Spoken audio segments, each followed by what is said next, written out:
Hi, welcome to today's video. Please ignore my quarantine nails, they'll fix them at a later date.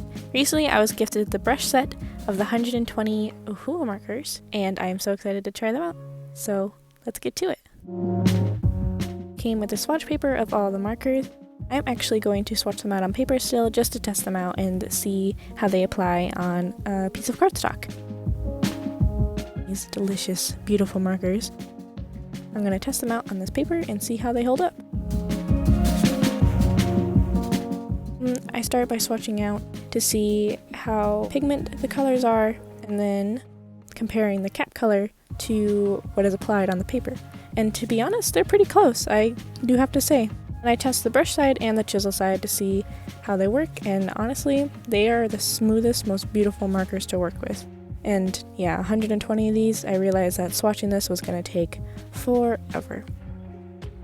So like I said before, the overall feel is very comfortable. I really like the barrel and how round it is. And again, here I'm comparing the color of the cap to what's on the paper, and again, very accurate. Like in past times where I've compared the cap to markers, none of them have really been this accurate. Of course, Copics are really nice, so this might be a good alternative. So here I am just swatching the rest out, and I'll talk to you guys when I'm done with that.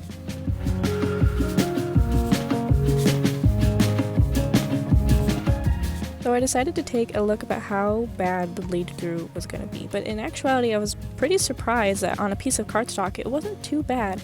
I mean, of course I wouldn't recommend drawing on the back or doing two artworks on the front and back of it, but still pretty good. And then I noticed this. It says pastel yellow, but that barium yellow seems way lighter than that pastel yellow, which kind of confused me.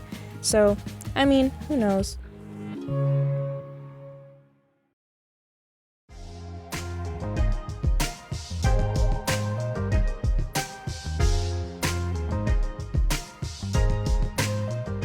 So as you continue to watch this boring content of me swatching, you'll see that I came across this weird smelling marker. It was old red. Yeah, it smelled old, alright. Like an old person died, and I don't know. It was not pleasant. But I just continued trucking along, and we'll be finishing up swatching here in a moment, and we'll get to the piece.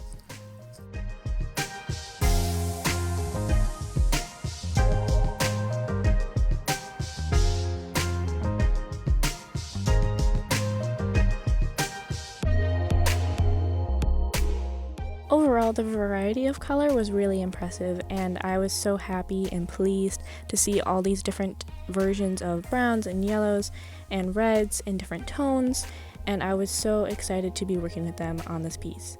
So for the piece, I started sketching out in pencil. Nothing I really liked was coming out perfectly, so I switched to a red Prismacolor pencil and decided to sketch out a fairy mermaid. Yes, I'm late on the mermaid trend, but I can draw mermaids whenever I want and whenever I please. Thank you very much. I decided to make her a fairy mermaid because I was looking at the paper and a lot of the art was bottom heavy, so I decided to add some fairy wings to balance that out, and I think it worked out pretty well. I thought the sketch was super duper cute. So then I began to erase and start line art. I did test the markers with the line art beforehand to see how they would work, and they worked pretty well for the most part. I would let your line art dry just a little bit because there could be some potential smudging, which is common in any alcohol-based marker, you know how it goes. I did think that she turned out really cute.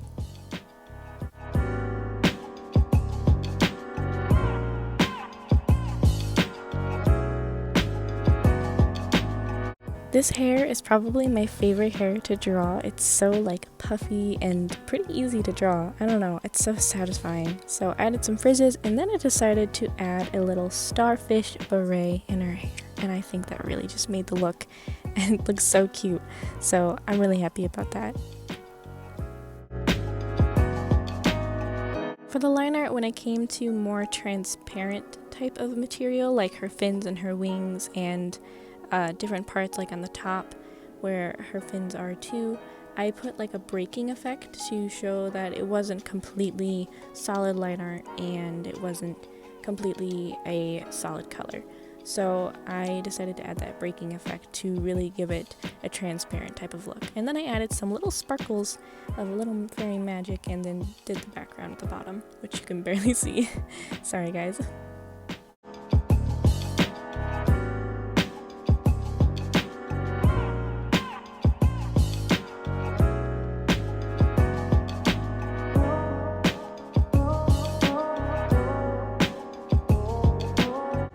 So, coming up, something inside me said, yes, let's darken the tail, and I ruined the line art this part. I wish I wouldn't have done that. I wish I would have left it the way it was, but ugh, oh well. And then here is my second mistake. I meant to use that potato brown as her skin tone and use that darker color for her hair, and I think overall at the end the colors would have been more cohesive. I still like the way it turned out either way, but the colors I had in mind and the color scheme I had in mind probably would have fit better. Either way, I think she looks gorgeous. So then I take this pink, I don't remember the name, I think it's a dark blush is what it was, and do the tail. The layering on it was actually not too streaky. If you do a couple layers and, gently go over it, it really gets rid of the streaking, and it's more splotchy than anything, but I'd rather have that kind of splotchy natural look than that streaky weirdness that goes on. So then I added a little bit of shading and layering to give it some depth, and I moved on to the fins.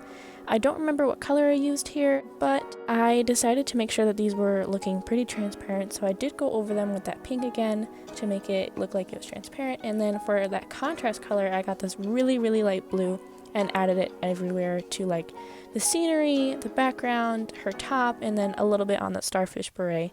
And then I also added that dark blush to her lips to give her a little plumper lips and also some blush on her skin. After, I then added some highlights and then signed it, and it was pretty much done. Overall, I really liked the feel of these markers. They were really comfortable to use, not too confusing, and if you're just a beginner, I think these are really, really nice and are good affordable options compared to Copics, because Copics are super duper expensive, so these are definitely a cheaper alcohol-based marker option. I definitely recommend these. I am totally going to be using these a lot in a lot of future artwork. If you want to see some more future artworks, please leave a like and comment on what I should do next. I have some more ideas of what I want to post on here, so I'm super excited. So if you want to see all that, please be sure to subscribe. I would love to have you on my art journey. And if you want to see some other artworks, you can head over to my Instagram that I'll link in the description. And I'll see you guys next time. Bye!